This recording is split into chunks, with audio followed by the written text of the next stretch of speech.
How to remove a phone link from Windows 11.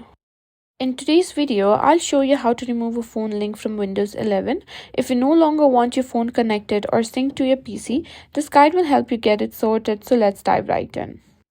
First things first, press Windows plus I to select settings, or you can simply click on the start menu at the bottom left corner and select settings as well.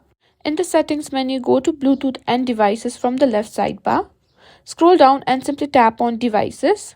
Here you will find various devices linked to your PC, or you can also go to phone link, as this may vary depending on your setup. If you don't find phone link, you can simply go to the devices itself.